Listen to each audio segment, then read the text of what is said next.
Nama Yesus yang menghibur hatiku. Minum dulu. Mari J, silakan J. Ya. Shalom Bapak Ibu yang saya kasih dalam Tuhan. Sudah kesekian kali kita dalam persekutuan doa online Elion Satelit. Bagaimana kabarnya? Sebagai ibu rumah tangga tentunya sumpek karena di rumah harus bersihkan rumah, masak. Bahkan dikatakan PSBB makin pelebaran dalam tubuh kita. Tapi kita bersyukur hari ini kita berjumpa kembali dalam doa. Mari sebelumnya kita menyanyikan lagu Ada Satu Sobat yang Setia.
Bersyukur karena Engkau adalah Tuhan yang sahabat dalam hidup kami, yang tidak pernah meninggalkan kami. Walaupun kami sendirian, kami tahu Tuhan bersama dengan kami. Terima kasih di tengah-tengah kesendirian, kesulitan, tetapi Tuhan selalu membuka jalan. Tuhan sebagai sobat yang setia, yang terus menuntun kehidupan kami melalui ibadah online dan juga melalui persekutuan doa ini. Tuhan, kami menyerahkan persekutuan doa ini ke dalam tangan-Mu dari awal sampai akhir ke dalam tangan Tuhan. Dalam Yesus kami berdoa. Amin. Bapak Ibu, saya tidak sendirian, saya bersama penginjil Krishna dan juga mengundang kehadiran dari Ibu Pauline Luki. Halo Pauline. Halo. Nanti kita akan mendengar sharing dari dia. Dia seorang businesswoman dan juga sebagai ibu rumah tangga, banyak cerita, mungkin ibu-ibu juga mengalami hal yang sama. Ayo, bagaimana bisa memperkenalkan? Ya. Nama saya Pauline, suami saya Luki, anak saya 2, yang pertama cowok berusia 9 tahun ini, dan kedua cewek berusia 3 tahun ini. Ya, apa yang menjadi pergumulan dalam hidupmu? Jadi seperti teman-teman yang tahu ya, jadi sebelum pandemi mungkin yang saya alami mungkin juga sama seperti yang teman-teman alamin juga. Jadi sebelum pandemi itu kan semuanya serba teratur, anak berangkat sekolah, terus kemudian saya masih bisa ada waktu ketika anak berangkat sekolah itu kan kondisi rumah tenang gitu kan, yang kecil juga belum bangun, sehingga saya itu benar-benar punya waktu untuk deep di dalam berdoa, di dalam membaca firman Tuhan. Itu saya punya waktu untuk itu. Dan kemudian saya juga masih punya waktu untuk berolahraga, bahkan seminggu sekali gitu. Dan saya bisa ngerjain pekerjaan kantor dengan tenang, terus pulang juga sudah rapi semua gitu. Bukan sesuatu yang monoton, tapi saya lebih suka karena sebelum pandemi itu semuanya teratur. Semuanya masih bisa saya kontrol, semua masih bisa saya kendalikan. Nah, setelah pandemi itu kacau banget. Jadi bangun pagi itu kita harus rushing time gitu, rushing time dengan nyiapin anak yang besar untuk sekolah online, Terus belum lagi yang kecil juga tiba-tiba udah bangun gitu, buka pintu sendiri kan, sudah aktif, sangat aktif, jadi bisa buka pintu kamar sendiri, dan setelah buka sendiri itu bisa good morning mama, terus kemudian dia bisa tiba-tiba ya udah buka kulkas sendiri, dia ambil susu. Nah itu sudah lengkap dramanya mulai, jadi susunya tumpah lah, terus makanan berceceran, sementara yang besar juga udah teriak, mama ini Google-nya online-nya gimana, ID-nya berubah, terus Zoom-nya gimana mama, terus WA-nya bunyi, gurunya bilang berubah ID-nya, udah pusing udah. Jadi ya apa ya, benar-benar sabar itu kayaknya udah dihabisin gitu. Udah nggak ada stok sabar lagi. Kalau ada toko jualan stok sabar mungkin saya mau beli gitu. Jadi terus belum lagi di saat yang sama kan saya juga sedang memanage suatu perusahaan yang masih baru 3 tahun ini berjalan, dan berusia 3 tahun itu bukan berarti banyak staff. Di sisi lain mungkin dengan overhead cost yang kecil ya bersyukur ya masih bisa operasional, itu masih bisa berjalan. Namun di sisi yang lain justru itu buat saya itu banyak sekali posisi yang harus saya ambil. Jadi saya harus bisa manage finance saya, harus bisa manage admin saya. Kadang-kadang saya juga bisa jadi tukang tagih, jadi sales yang untuk berjualan gitu. Terus dan pada saat itu juga suami juga terkena dampak gitu. Jadi saya lihat saya harus berpikir bagaimana saya harus mensiasati hal ini, berhemat, mengatur kondisi keuangan keluarga, dan bagaimana untuk lebih baik lagi dengan kondisi yang seperti ini. Terus dan terlebih dari itu sumber kekuatan saya ini loh yang biasanya saya dapat dari baca firman, berdoa, itu udah nggak ada. Terus penghiburan saya dari mana gitu kan, udah habis semua, udah nggak ada. Nah terus jadi ya itu yang membuat saya jadi emosi, jadi kendala apa ya, jadi nggak sabar. Yang biasanya tenang itu semuanya kayak udah diambil semua gitu ya. Jadi seperti itu sih. Terus kemudian tapi di sisi lain saya lihat di teman-teman sel group saya, di teman-teman YCF saya itu juga mengalami hal yang sama, bahkan mungkin yang lebih nggak enak dibanding saya gitu. Jadi jobless lah ya, terus kemudian nggak ada maid, nggak ada pembantu untuk masakin anaknya makan. Terus kemudian juga gereja kan juga sudah mulai ibadah online, dan itu juga saya lihat harus di backup gitu. Kan mereka sudah mencurahkan waktu, tenaga, pikiran, tapi semuanya kalau nggak kita backup juga bagaimana kan gitu. Nah terus seperti itu saya berpikir gitu, kan saya udah dikasih berkat sama Tuhan, kasih maid yang nggak pulang gitu, padahal yang saya lihat banyak yang pulang gitu. Terus Tuhan inginkan apa dengan seperti ini gitu. Jadi kalau saya sibuk mengasihani diri saya sendiri, sibuk untuk listen dari masalah saya sendiri yang seperti gembala kita bilang, itu ya nggak ada habisnya gitu. Jadi ya mending kamu harus discuss with yourself, discuss with God. Jadi ya apa yang bisa saya lakukan? Saya masih dikasih berkat, saya masih dikasih penolong untuk pembantu rumah tangga yang masih ada di rumah saya. Yaitu suatu berkat yang harus bisa disalurkan untuk orang, memberkati orang lain juga. Terus saat sama ya saya harus pikir teman ada kesulitan nggak dengan ini, ada beberapa yang nggak bisa dapat pekerjaan, ya bantu untuk membuat mereka membuat teman saya ini bisa untuk bukain jalan gitu. Terus ya itu sih yang saya bisa kerjain gitu. Terus kemudian saya pikir juga di saat-saat yang saya nggak ada no time buat Tuhan, itu bukan juga excuse buat saya gitu, karena saya harus tetap bisa kayak suatu bejana. Kalau saya nggak diisi, ya bejana saya kosong. Terus gimana saya bisa kasih kekuatan buat orang lain, buat teman-teman saya gitu. Nah jadi oke, nggak ada waktu, ya nggak ada waktu. Terus bukan excuse kan saya juga sambil masak, sambil cuci piring, sambil sambil motong-motong sayur gitu. Itu saya maksudnya bisa oke, Tuhan apa yang bisa saya lakukan, apa yang bisa saya kerjakan. Itu waktu-waktu merenung saya ya waktu-waktu di situ gitu. Jadi kalau saya lihat dengan adanya seperti ini, pas waktu itu juga saya sempat ikut yang Bakwan Group itu kan baca di Bilangan. Dan pada waktu zaman itu bangsa Israel berpindah-pindah sesuai dengan Tuhan mau suruh bangsa Israel di mana. Dan itu bukan cuma satu minggu sehari, satu minggu satu bulan, enggak. Kalau Tuhan minta mereka untuk bergerak, untuk pindah, ya mereka akan pindahin itu semua kemah-kemahnya itu dalam satu hari, dalam waktu hitungan jam, yang padahal sementara baru ditaruh sudah harus pindah-pindah lagi. Dan itu membuat saya sadar loh, ya dari itu saya punya sesuatu hal yang saya ambil dari situ menarik, bahwa stability itu doesn't means lack of change, tapi di mana kita movement itu bergerak di dalam bersama dengan Tuhan.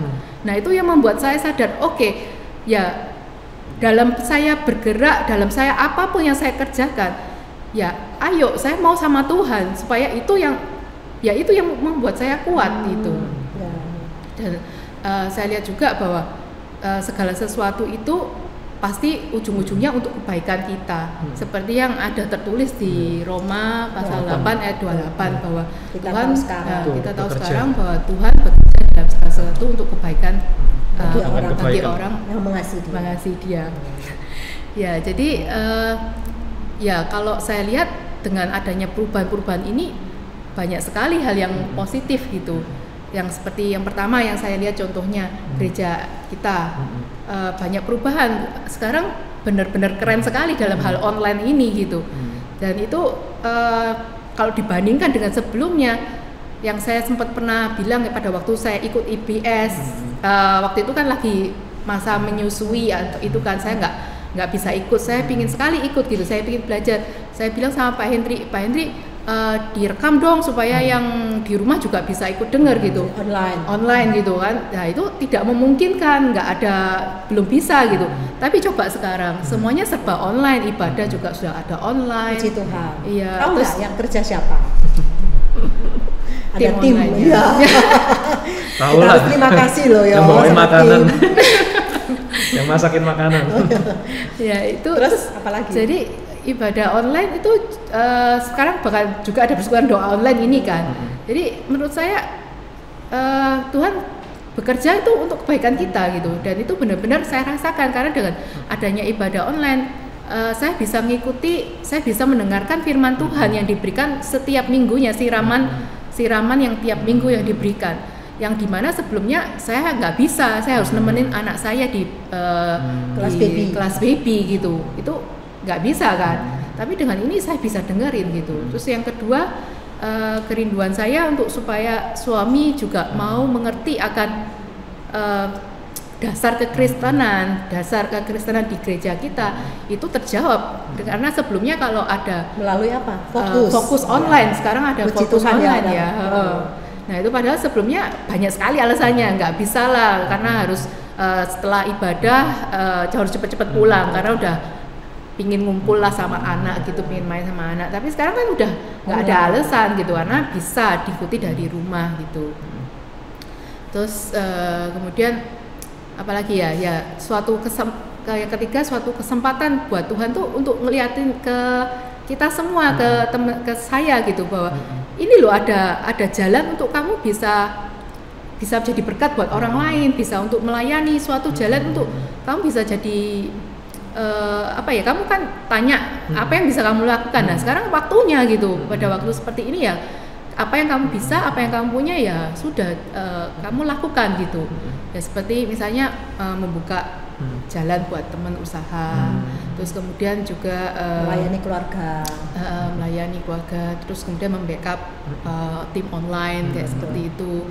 Terus jadi juga dekat dengan teman-teman di cell group, di small group yang di YCF itu juga merupakan suatu hal yang saya lihat ya untuk kebaikannya kita semua, untuk kebaikan untuk gereja Tuhan gitu. Itu sih. Ya. Pak Krista mau tanya. Menurut Cece dari keadaan ini ya, adalah dari ceritanya Cece lebih negatif atau positif sih?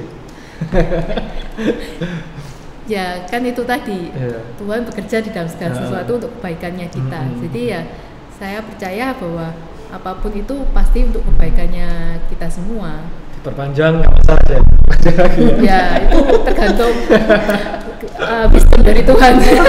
Jadi Tuhan tahu kan, maksudnya kita kekuatan kita seberapa, kapasitas kita seberapa. Satu lagi Cek, boleh tahu sebelum pandemi di dalam saat teduh CC, karena C Pauline ini termasuk aktif di dalam bacaan Alkitab ya Pak Wan. Kapanannya saya ingat juga pernah ini ya tanya-tanya ya secara pribadi gitu loh, tentang salah satu bagian firman Tuhan gitu loh. Nah aku pengen tahu Cek, sebelum pandemi ini pernah nggak di waktu saat teduh CC dengan Tuhan pernah meminta sesuatu nggak? Kalau boleh tahu, ada? Ya pernah. Ada. Apa aja kalau boleh tahu? Ya tahun ini sih sebenarnya kan rindu untuk melihat suami itu bertumbuh lebih lagi di gereja.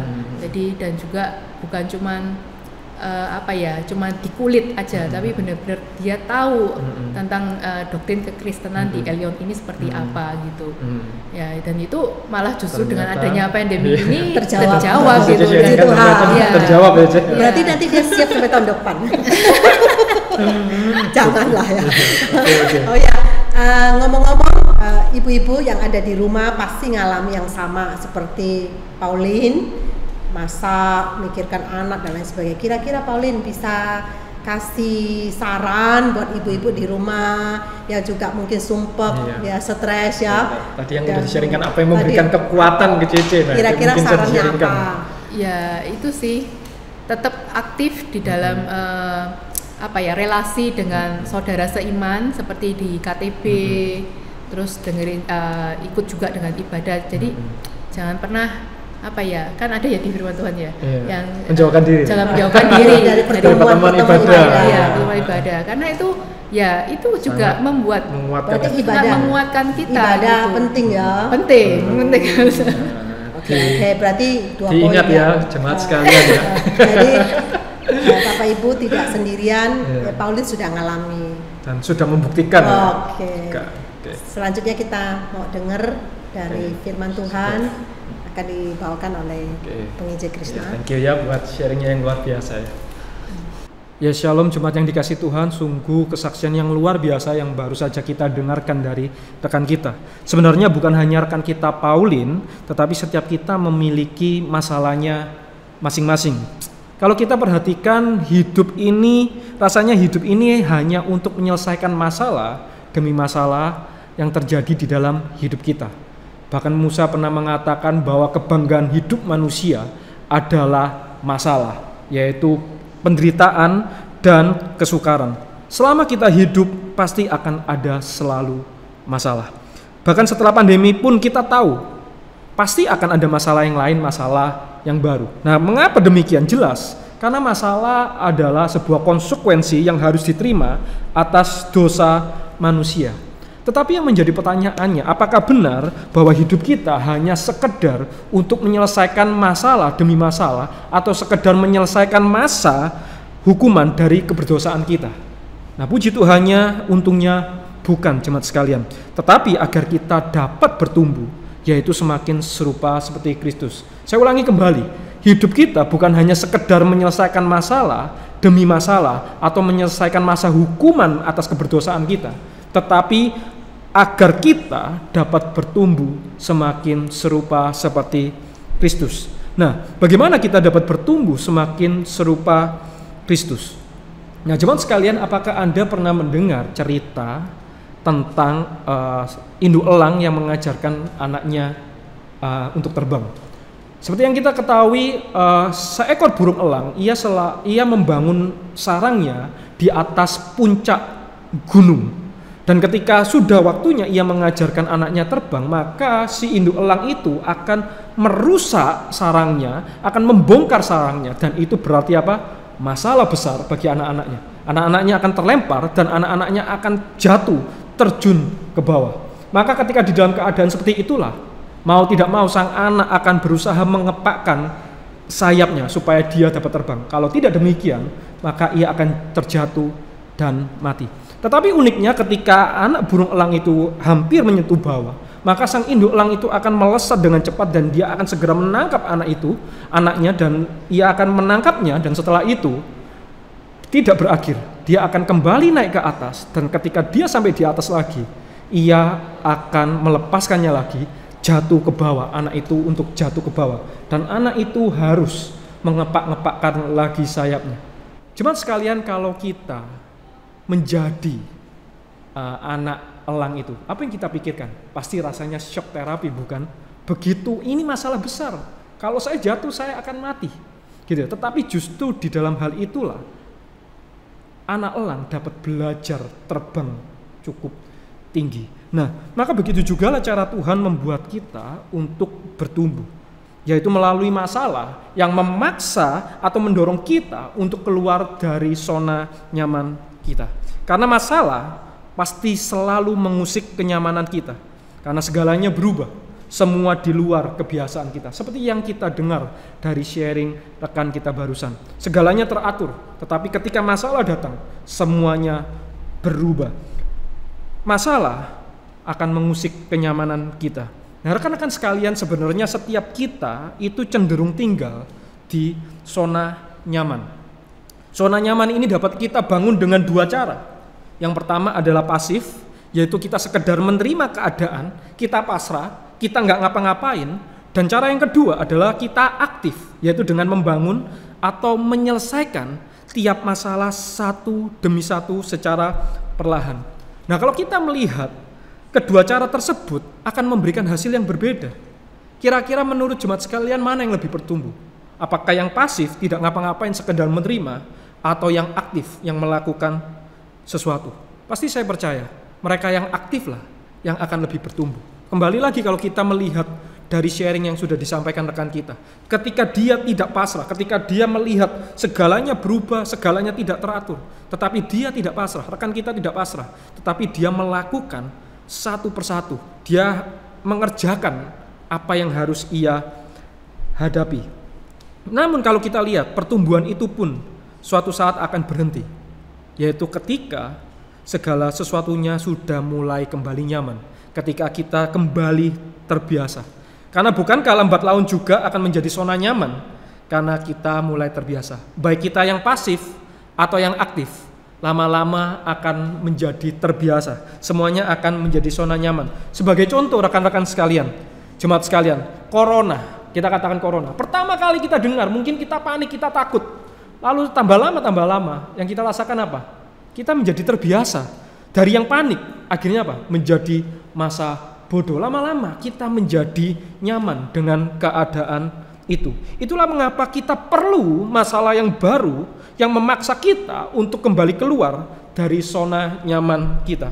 Sebab tidak ada kenyamanan di zona pertumbuhan, tidak ada pertumbuhan di dalam zona yang nyaman. Mari kita melihat juga setiap tokoh-tokoh di Alkitab, para saksi-saksi iman. Bukankah mereka dipanggil keluar dari zona nyaman mereka? Abraham, Yakub, Yusuf, Musa, Daud, Ayub, Yunus, dan masih banyak lagi. Mereka adalah orang-orang yang dipanggil keluar dari zona nyaman mereka. Jemaat sekalian, hidup bukanlah sekedar menyelesaikan masalah demi masalah, tetapi hidup adalah pertumbuhan kepada keserupaan dengan Kristus Tuhan kita. Mari kita terus bertumbuh menjadi orang Kristen yang dewasa, berani melangkah keluar dari zona nyaman, masuk di dalam zona iman. Bukan dengan pasrah, tetapi dengan aktif dan beriman, mencari kehendak Tuhan, percaya kepada janji-janjinya di dalam setiap masalah hidup kita. Sama seperti induk elang, ketika kita akan jatuh, ia akan segera menangkap kita. Begitu juga dengan Tuhan kita. Ia tidak akan membiarkan kita sampai tergeletak, sebab sebelum kita sampai di bawah, tangannya sudah mengangkat kita, tangannya sudah menopang setiap kita. Sebagai penutup, saya akan membacakan satu bagian Alkitab yang terambil dari Yakobus 1 ayatnya yang kedua sampai yang kelima. Iman dan hikmat, saudara-saudaraku, anggaplah sebagai suatu kebahagiaan apabila kamu jatuh ke dalam berbagai-bagai pencobaan, sebab kamu tahu bahwa ujian terhadap imanmu itu menghasilkan ketekunan, dan biarkanlah ketekunan itu memperoleh buah yang matang, supaya kamu menjadi sempurna dan utuh dan tidak kekurangan suatu apapun. Tetapi apabila di antara kamu ada yang kekurangan hikmat, hendaklah ia memintakannya kepada Allah, yang memberikan kepada semua orang dengan murah hati dan dengan tidak membangkit-bangkit, maka hal itu akan diberikan kepadanya. Sekali lagi jemaat yang dikasihi Tuhan, ingat, hidup kita bukan hanya sekedar menyelesaikan masalah demi masalah yang satu dengan masalah yang lain, tetapi hidup kita adalah untuk terus bertumbuh, semakin serupa dengan Kristus. Dengan cara apa? Yaitu dengan aktif di dalam setiap masalah kita, karena melalui masalah lah kita semakin bertumbuh. Tuhan Yesus memberkati. Bapak Ibu, kita akan masuk dalam doa syafaat. Namun sebelumnya kita menyanyikan lagu Aku Perlu Akan Yesus.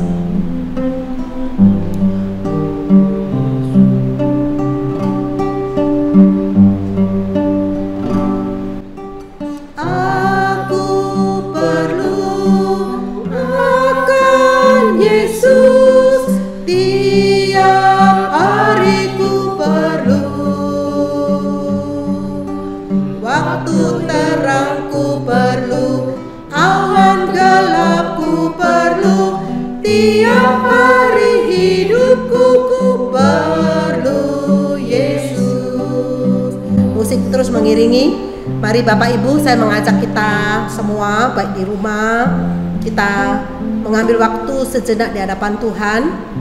Apa yang menjadi pergumulan dari setiap ibu-ibu, mari kita serahkan, baik Bapak maupun ibu-ibu, kita menyerahkan segala pergumulan kita kepada Tuhan.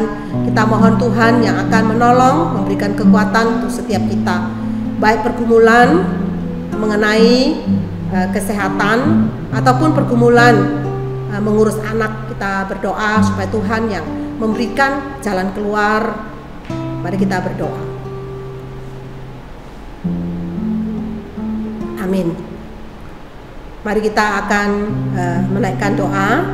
Yang pertama kita berdoa, minta penginjil Krishna berdoa bagi Ibu Pauline bersama suami dan anak, supaya Tuhan memimpin dan menyertai, dan juga doakan untuk semua ibu-ibu yang ada di rumah yang juga mengalami yang sama seperti Pauline, stres, banyak pekerjaan yang tidak selesai. Kita berdoa supaya Tuhan yang memberikan kekuatan.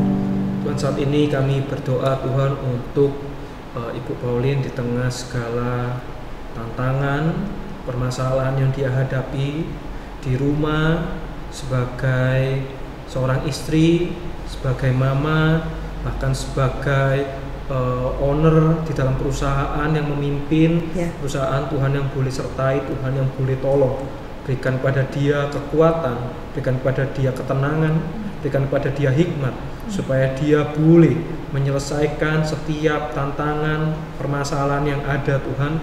Dan biarlah melalui itu semua dia boleh semakin dibentuk untuk boleh semakin serupa seperti Engkau. Tuhan yang boleh berkati secara khusus di dalam pekerjaan tangannya, di dalam pelayanannya, supaya dimanapun dia berada, dia boleh menjadi berkat di rumah, di perusahaan, maupun bagi rekan-rekan, teman-temannya. Tuhan yang boleh sertai. Juga berdoa untuk suami, kiranya Tuhan juga tolong yang terkena dampak di dalam waktu ini, tetapi Tuhan yang boleh tetap kuatkan, Tuhan yang boleh tetap tolong, karena Tuhan yang akan memelihara setiap kami, setiap mereka. Terima kasih Tuhan. Dan untuk segala pergumulan yang lain, kiranya Tuhan sendiri yang boleh menguatkan dia dengan caramu yang ajaib. Terima kasih Tuhan, di dalam nama Tuhan Yesus kami berdoa dan mengucap syukur. Amin. Kemudian kita bersama-sama berdoa untuk kelas fokus. Kita bersyukur kepada Tuhan, kelas fokus boleh online, yang ikut ada kurang lebih hampir 50-an. Doakan untuk peserta kelas fokus supaya sungguh-sungguh mereka boleh belajar dan mereka mempunyai dasar yang kuat dalam fondasi kekristenan. Mari kita membuka suara, kita berdoa bersama-sama. Bapa dalam surga, Tuhan, kami sehati berdoa menyerahkan untuk kelas fokus, bersyukur untuk peserta yang kurang lebih hampir 50-an. Tuhan, kami berdoa biarlah setiap peserta boleh dikuatkan dan boleh sungguh-sungguh belajar sehingga punya iman dasar yang kuat dalam kekristenan. Dan doakan untuk Pendeta Henry yang mengajar supaya Tuhan terus memakai hamba-Mu dalam mengajar kepada setiap peserta sehingga Jemaat Elion Satelit mempunyai dasar yang kuat dalam pengenalan mereka akan Tuhan. Terima kasih Bapa, dalam nama Yesus kami berdoa. Amin. Kemudian kita akan bersatu hati doakan juga untuk anak-anak yang balita, mereka yang supaya boleh menjadi murid-murid atau menjadi anak-anak yang nurut kepada papa mama, dan mereka juga mempunyai hati yang takut akan Tuhan, punya pengenalan yang benar terhadap Tuhan. Minta Pauline bisa mendoakan untuk anak-anak balita yang ada di gereja kita maupun anak-anak balita yang ada bagi anak-anak Tuhan. Tuhan Allah Bapa yang berada di surga, terima kasih ya Bapa, kami mengucap syukur atas berkat karunia-Mu yang Kau berikan pada setiap keluarga, anak-anak yang Kau percayakan pada masing-masing kami ya Bapa. Terima kasih ya Bapa, Kau berkati anak-anak ini ya Bapa, berkati anak balita, setiap anak yang ada di Jemaat Elion ini ya Bapa, agar mereka menjadi berkat buat orang tuanya, buat keluarganya. Mereka boleh mengasihi Engkau ya Bapa dengan sepenuh hati mereka. Mereka boleh melihat bahwa Engkau selalu hadir di tengah-tengah mereka ya Bapa, melalui orang tua mereka, melalui saudara mereka ya Bapa. Biarlah mereka boleh lebih dibentuk lagi untuk lebih menjadi berkat untuk keluarga mereka dan orang-orang yang di sekitar mereka. Terima kasih ya Bapa, kami percayakan anak-anak Jemaat Elion ini ya Bapa ke dalam tangan-Mu. Kau berkati juga di dalam masa pandemi ini, Kau sertai mereka untuk bungkus dalam kuasa darah-Mu ya Bapa, agar mereka tetap dalam kondisi yang sehat. Terima kasih ya Bapa, kami ucap syukur, kami menyerahkan anak-anak ini ke dalam tangan-Mu. Amin. Kita nyanyi lagi, Aku Perlu Akan Yesus.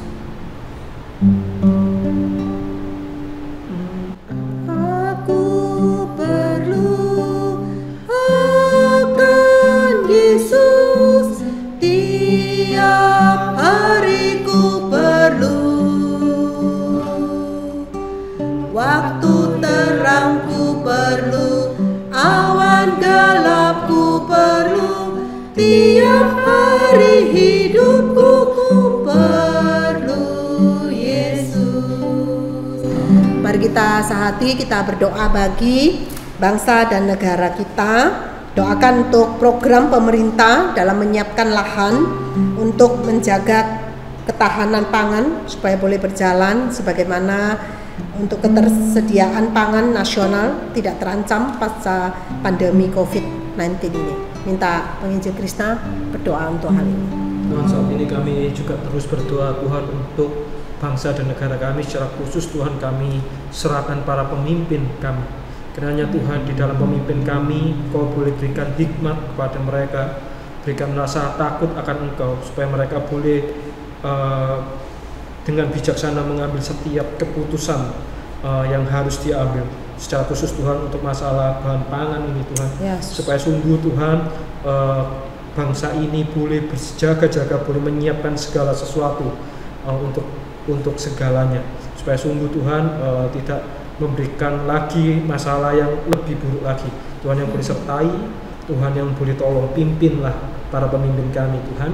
Di dalam nama Tuhan Yesus kami berdoa dan mengucap syukur. Amin. Kita juga sehati doakan untuk bangsa dan negara kita. Kita berdoa bagi Kementerian PPN atau Bappenas dalam menyusun protokol untuk kesehatan, khususnya akan diterapkan dalam masyarakat baru, yaitu new normal yang ada di Indonesia. Doakan supaya semuanya boleh berjalan dengan baik. Mari kita sehati, nanti saya akan mewakili berdoa. Bapa dalam surga, Tuhan, kami sehati berdoa menyerahkan untuk bangsa dan negara kami. Tuhan, berkati pemerintah kami untuk Kementerian PPN atau Bappenas ke dalam tangan Tuhan. Doakan mereka akan menyusun protokol dalam masyarakat untuk menuju ke new normal. Tuhan, kiranya sungguh-sungguh protokol tersebut boleh berjalan dengan baik sehingga masyarakat boleh mentaati apa yang telah ditetapkan, sehingga keadaan new normal ini benar-benar sungguh-sungguh Tuhan yang memimpin dan berikan hikmat kebijaksanaan untuk kementerian di dalam memutuskan, sehingga mereka sungguh diberikan hikmat boleh mengatasi sehingga boleh berjalan dengan baik untuk new normal yang akan datang. Terima kasih Bapak, inilah doa dan permohonan kami sehingga seluruh masyarakat boleh siap menghadapi new normal ini. Demikianlah doa dan permohonan kami, terpujilah nama-Mu, di dalam nama Yesus kami berdoa. Amin. Persekutuan doa kita berakhir sampai di sini. Kiranya kesaksian dan doa-doa sungguh boleh menjadi berkat bagi setiap jemaat yang boleh mendengarkan. Dan bagi jemaat yang ingin didoakan, jemaat bisa mengontak nomor yang ada di bawah ini. Kami rekan hamba Tuhan akan mendoakan, tetapi bukan di sini atau secara live, tetapi kami akan mengontak jemaat sekalian dan akan mendoakannya secara pribadi. Sekian, selamat malam, Tuhan Yesus memberkati.